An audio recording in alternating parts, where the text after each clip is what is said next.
Good morning, আসসালামু আলাইকুম। কেমন আছো সবাই? আশা করি অনেক ভালো আছো। আমি আলহামদুলিল্লাহ ভালো আছি।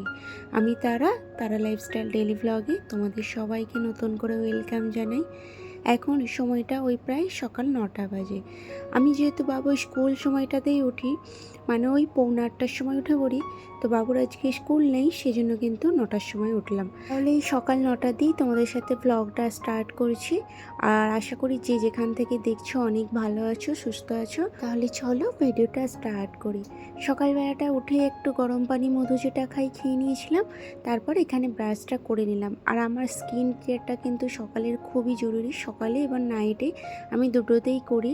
তো এখানে আমি হালকা করে টোনার লাগালাম, কারণ আমার ওপেন পোর্স হচ্ছে এখন, তো সেই জন্য টোনারটা ইউজ করছি। আর সাথে কিন্তু একটা ওই পন্সের লাইট ময়শ্চারাইজার লাগালাম। তো আজকে ব্রেকফাস্টটা আমি মুসলি খেয়ে নেবো।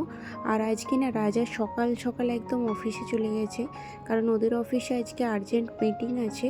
তো 9:30টায় অ্যাটেন্ড করতে হবে। তো ও কখন উঠে চলে গেছে আমি জানিই না ঠিকভাবে।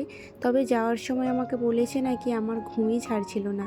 তো সকালবেলাটা যেহেতু ও জানে আমি অনেকটা লেট করেই ঘুমাই, সেই জন্য না ও তোলে না, আমি তাই ওকে ফোনে রাগ করছিলাম। এখন যখন ঘুম থেকে উঠে দেখছি ও কিছুই খায়নি, চলে গেছে। আর এই জিনিসটাই না আমার সবথেকে বেশি খারাপ লাগে, যে আমাকে তুলবেও না আর নিজেও কিছু খাবে না।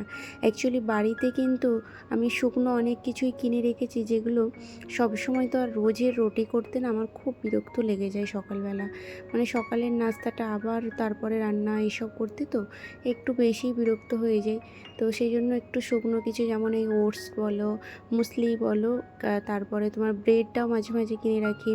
আর ডিমটা তো নর্মালি সবসময় থাকে, ফ্রুটটাও থাকে সবসময়। তো আমি ওটাই বলি যে কখনো ডিম বয়েল করে নেবে, বসিয়ে দেবে, কিংবা একটু ফ্রুট খেয়ে নেবে। কাটতে পারে না ও যেহেতু, তো ওকে বলেছি আমাকে কমসে কম নাহলে তুলবে। তো কিছুই করে না, ও চলে যায়, খায় না। অফিসে গিয়ে বন্ধুদের সাথে একটু কিছু খেয়ে নেবে। আমাদের এমনিতেই অনেক লেটে ঘুমানো হয় বলে এই প্রবলেমটা হয়ে যাচ্ছে। আর লেটে ঘুমানো হয় কিন্তু ওর অফিসের জন্যই লেটটা হয়ে যাচ্ছে আমাদের। তো যাই হোক, এখানে কিন্তু আজকে আমি রান্না করছি, তার আগে মেশিনে কাপড় টাপড়গুলো দিয়ে দিয়েছি ধোয়ার জন্য। আর আমি আজকে রান্নাটা না নর্মালি একদম করছি, শুধু ডাল করব আর আলু ভাতে করব আর ডিম ভেজে নেবো খাওয়ার সময়। তো এখানে ডালটা ভোনার আগে আমি একটা চামচ ঢেলে দিলাম, এই কারণেই যাতে পানিটা না উপর দিকে বেরিয়ে আসে। এই জিনিসটা খুব বাজে লাগে। আর আমার গ্যাসটা যেহেতু মানে চুলাটা তো ব্ল্যাক কালারের, একটু যদি পানির ছিটে কিছু পড়ে যায় সঙ্গে সঙ্গে না এমন বাজে গান্দা লাগে দেখতে, সেই জন্য আমি না ওই ক্লিন করে দিই। এই রান্না করতে করতেই ক্লিনটা করে নিই। আর একটা শুকনো কাপড় রেখেছি, ভিজে কাপড়ে করে আমি মুছি না, যেহেতু এটা কাঁচ আছে তো। আর কাঁচ কখনোই কিন্তু গরম অবস্থায় ভিজে কাপড়ে মোছা উচিত না, এটাতে ফেটে যাওয়ার অনেক ভয় থাকে। আর আজকে আমি না পুরো বেডরুমটা ডিপ ক্লিন করছি। তো আমি সেটা তোমাদের সাথে শেয়ার করব খুব সহজেই কিভাবে মানে বেডরুমটা একদম ডিপ ক্লিন করা যায়। আর আজকে যেহেতু রান্নাবান্নার ঝামেলা ছিল না, সেই জন্য কিন্তু হাতে 1 ঘন্টা সময় নিয়ে আমি পুরো বেডরুমটা চকচকে করে ফেলবো। কেমনভাবে তোমরা দেখতে থাকো শুধু। আগে পুরো এই ওপরগুলো দিয়ে স্টার্ট করব, না হলে কিন্তু ময়লা বেশি পড়বে নিচে।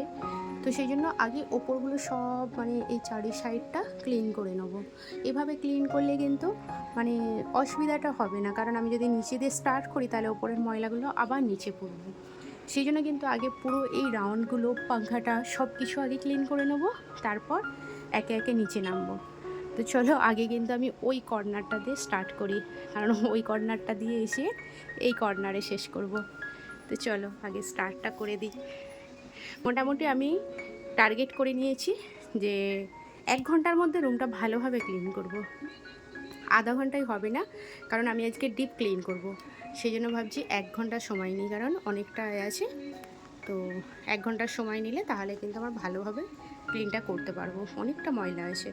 কথা, এই বেডশিটটা কিন্তু আমি আজকে তুলে দেবো, সেই জন্য বেডশিটটা বিছিয়েই রাখছি, কারণ নাহলে নোংরাগুলো না ওর নিচে যে এটা আছে ওতে লাগবে। তো সেই জন্য বেডশিটটা আমি রেখে দিচ্ছি, বাকি বালিশ টালিশ সরিয়ে দিয়েছি, আমি সব চেঞ্জ করবো এসে। থেকে ফার্স্ট কিন্তু এই পাংখার কাজটা দিয়ে স্টার্ট করলাম। এর ভেতরের পার্টগুলোতে না একটু নোংরা নোংরা আছে। আর একটা কথা বলি, রুম ক্লিন করার জন্য কিন্তু এই ধরনের হাতাগুলো অবশ্যই সাথে রাখবে। আমার কাছে যেহেতু ভ্যাকুয়াম ক্লিনার আছে, আমি কখনোই সেটা ইউজ করতে আমার ভালো লাগে না। যখনই বার করি না তখনই কিছুক্ষণ ইউজ করি আবার তুলে দিই। তো এটার থেকে আমার যে এই হাতে যেইগুলো আছে এগুলো খুব সুবিধা হয়। আর আজকের পাংখাটা না আমি এই যে এ থেকে ক্লিন করছি, কলিন দিয়ে। আর নিচে কি দিয়েছি দেখতে পাচ্ছ?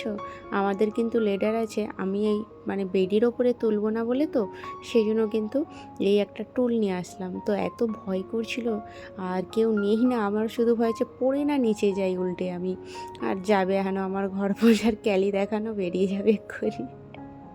অ্যাকচুয়ালি আমাকে না রাজা সব সময় বলেছে যখন ওপরের কিছু ক্লিন করবে সেটা আমার জন্য রেখে দেবে, আমি এসে করে দেবো, নিচে যত কিছু আছে তুমি সে ক্লিন করে নেবে। আর সেই জন্যই কিন্তু লেডারটাও কেনা হয়েছে, আর সেই জন্য কিন্তু ভ্যাকুয়াম ক্লিনারটাও কেনা হয়েছে। দুটোই আমি ইউজ করছি না। অ্যাকচুয়ালি লেডারটা বেডের ওপরে তুলবো না, ভারীও আছে। আর সাথে কিন্তু এই যে হাতে আমার যেটা আছে দেখো, এটা দিয়ে আমার না সত্যি কথা এত সুবিধা হয় ঘর ক্লিন করতে কি বলবো।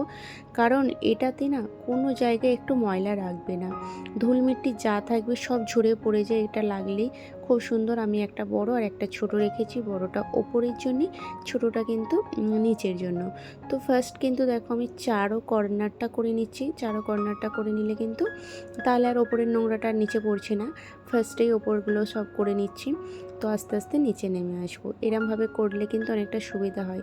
আর তুমি যদি নিচে থেকে কোনো কাজ করতে স্টার্ট করো আবার কিন্তু ওপরের নোংরাটা নিচে পড়বে।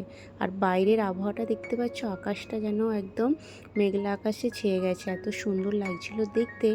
তো যাই হোক, আমি এখন না আমার যে বেডের এগুলো মাথার দিকে যেটা হেড ওয়াল, এটাকে বেডের হেড যেটা, ওটা হচ্ছে ভেলভেটের, তো ওটার মধ্যে পানি টানি কিছু লাগানো যাবে না।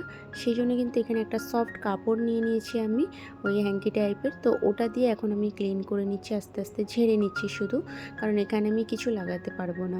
তো ওই ভেতরে যে পার্টগুলো আছে ওগুলো কিন্তু গোল্ডেন গোল্ডেন কাঁচ আছে, তো ওই কাঁচের ভেতরেও পানিটা দেওয়া যাবে না, কারণ ওই যে ভেলভেটটা আছে না ওটা শুকিয়ে পানি রান্নার ভয়টা থাকে। তো যাই হোক, আমি ওটাকে ভালোভাবে কিন্তু, আর বেডরুমটা না যখন ক্লিন করি অনেকটা ধৈর্য ধরে করতে হয়, কারণ অনেকগুলো পার্টের ভেতরে ভেতরে আছে যেগুলো কিন্তু অনেকটা সময় নিয়ে করতে হয়। আর আমি এই যে পর্দা টর্দাগুলো ধোবো তবে রমজান মাস চালু হওয়ার আগেই, তো ভাবছি আজকে ক্লিনটা করে নিই, আর একদিন কিন্তু পর্দাগুলো ধোবো। আর এই যে বোর্ডগুলো না, এই বোর্ডগুলোও কিন্তু কাঁচ টাইপের আছে, আর এই বোর্ডেতে পানি দিতে বারণ করেছে, তবুও কিন্তু আমি কলিনটা দিয়ে দিয়েছি, কি হবে জানি না। যাই হোক, এই যে হাতাটা দেখতে পাচ্ছ কতটা উপরে চলে গেছে, আর কিসের ভ্যাকুয়াম ক্লিনার আর কিসের লেডার, কিছুই লাগবে না তাই না। তো সেই জন্যই কিন্তু আমি দুটো রেখেছি, যে আমার প্রয়োজনই পড়বে না, কারণ ওটা একবার টানো একবার নিয়ে যাও খুব অসুবিধা হয়। আর ভ্যাকুয়াম ক্লিনারে এত আওয়াজ হয় না, তো ওই আওয়াজটার জন্যই কিন্তু আমার বেশি বিরক্ত লাগে। তার সাথে কিন্তু বাবুও থাকে, তো ও বিরক্ত করে ফেলে, তো কিছু শোনা যায় না। আর আমি যেহেতু যখনই রুম ক্লিন করি তো একা থাকি, তো সেই জন্য কিন্তু একটু ব্যাকগ্রাউন্ড মিউজিক চালু করে দিই। তো এই মিউজিক চালু করে দিলে না একটা মুডই আলাদা থাকে, তো সেই জন্য কিন্তু কাজটা করার এনার্জিও পেয়ে যায়। তো তোমরাও এই টিপসটা ফলো করবে একা একা থাকলে। কেউ থাকলে যেমন গল্প হয়, এখন বাবুকে আমি বলেছি তুমি ভেতরে আসবে না, তুমি বাইরে টিভি দেখো, আমি কিন্তু এখন কাম করব ভেতরে। তো একবার করে আসছে না, আর একবার করে খুব পরেশান করে যাচ্ছে। তো যেহেতু গানটা চলছে সেই জন্য কিন্তু আমারও অতটাও বোরিং হচ্ছে না। তো এই এমনভাবেই কিন্তু একদম ফুল এনার্জির সাথে আমি কাজগুলো করে নিতে পারছি। আর আমি না নেক্সট দিনে ভাবছি তোমাদের সাথে শেয়ার করব আমার ড্রেসিং টেবিলের ডেকোরেশনটা। অ্যাকচুয়ালি আমি এখন যেটা করছি, ড্রেসিং টেবিলটা আমি ভালোভাবে তোমাদের সেট করাটা কালকের ভিডিওর সাথে, কালকে কি পরশু আমি একদিন শেয়ার করে নিচ্ছি, কারণ আজকে যদি ড্রেসিং টেবিল সেট করাটাও দেখাই তাহলে ভিডিওটা অনেকটা বড় হয়ে যাবে। অলরেডি কিন্তু অনেকটা বড় হয়েই গেছে। এই যে দেখতে পাচ্ছ চলে এসেছে, আর এসে এই যে আমাকে কিন্তু ও বলছে আমি এটা পরবো, তো আমাকে বলছে মাম্মা হ্যাঙ্কি দাও, ওকে হ্যাঙ্কিটা দিলাম। তো আমি জানি ওর নিচেটাতেই তো হাতটা আছে, ওপরে আর যাচ্ছে না। তো আমি ওর কাছ থেকে চাইছি, ও আমাকে দেবেও না, এখানে কাড়াকাড়ি করছে যে তুমি যাও, তুমি ওটা করো ওটা করো, আমাকে বলছে তুমি ওই ড্রেসিং টেবিলটা করো আমি এদিকে করবো। তো এই হচ্ছে, এইরমভাবেই দুজনকে যুদ্ধ করে করে কাজ করতে হয়। আর যাই হোক, ও কিন্তু অনেকটা বোঝে আমাকে, তো ভালো লাগে। ওর জায়গায় যদি একটা মেয়ে থাকতো না, সেও ঠিক এমনটাই করতো হয়তো। আমি ওকে তখন একটু রাগ করেছিলাম বলে সেই জন্য এত আমার কাছে পেছনে পেছনে ঘুরছে, পটাচ্ছে, ওই যে কান ধরে এখন উঠবস করছে। তো শুধু বলছে মাম্মা তুমি হাসো, তুমি হাসো। আর আমি ইচ্ছা করে না রাগ করেছিলাম যাতে ও বাইরে চলে যায়, কিন্তু ও সেই বান্দা না, ও বাইরে কোনো মতেই যাবে না। আমি যদি রাগ করে যাই তো ও আরও আমার ওপর পেরেশান করে দেবে যতক্ষণ না আমাকে ইমপ্রেস করতে পারে। এক ড্রেসিং টেবিলের ভেতরে কত কিছু ছিল সব বার করেছি, আর আমি এই সেট করাটা কিন্তু আমি মানে নেক্সট ভিডিওর সাথে শেয়ার করে নেবো, কারণ আমি মানে নেক্সট আর একটা ভিডিও করেছি, সেটা পুরো ড্রেসিং টেবিলটা আমি গুছিয়েছি ভালোভাবে। তো অবশ্যই আমি তোমাদের সাথে সেটা শেয়ার করব। আর বেডশিটটা তো আরও নোংরা এত হয়ে গিয়েছিল, ওপর থেকে যত ঝুলগুলো সব নিচে পড়েছে। তো আমি এখন বেডশিটটা পুরো তুলে দিলাম, তুলে দিয়ে এটা একটা নতুন বেডশিট, নতুন না অ্যাকচুয়ালি অনেকবারই ইউজ করা হয়েছে। আর এই বেডশিটটার দাম নিয়েছিল অনলি 150 টাকা, ভাবতে পারছো? মানে 100 টাকা পিস নিয়েছিল, আমি দুটো নিয়েছিলাম বলে 150 নিয়েছিল। আর মাঝখান থেকে না আমি জয়েন্ট করে সেলাই করে দিয়েছিলাম। তো মানে 150 টাকার বেডশিট কিনে তাতে আমার দুটো বেড মানে পিলো কভার হয়েছে। আর সাথে কিন্তু বেডশিটটা অনেকটা বড়, দেখতে পাচ্ছ কতটা ভেতরে কিন্তু আমি মানে মুড়ে রেখেছি। তো খুব ভালো, কিন্তু এই বেডশিটের কাপড়টাও অনেক দিন ধরে ইউজ করছি, কিছু হয়নি। তো আমি না আর এই মানে এনাদেরকে দেখতে পাই না যেখানে বিক্রি হচ্ছিল, মনে হচ্ছিলো আবার যদি আমি দেখতে পাই একটার সাথে 3-4 সেট কিনে আমি রেখে দেবো এই ধরনের। তো জয়েন্ট করে সেলাই করে দিলে কোনো অসুবিধাই হবে না, একদম মানে কিং সাইডের বেডশিট হয়ে যাবে। রুমটা এখন ঝাড়ু দিয়ে দিচ্ছি, আর আমার কিন্তু অনেকটা তাড়াতাড়ি কাজ হয়ে গেছে।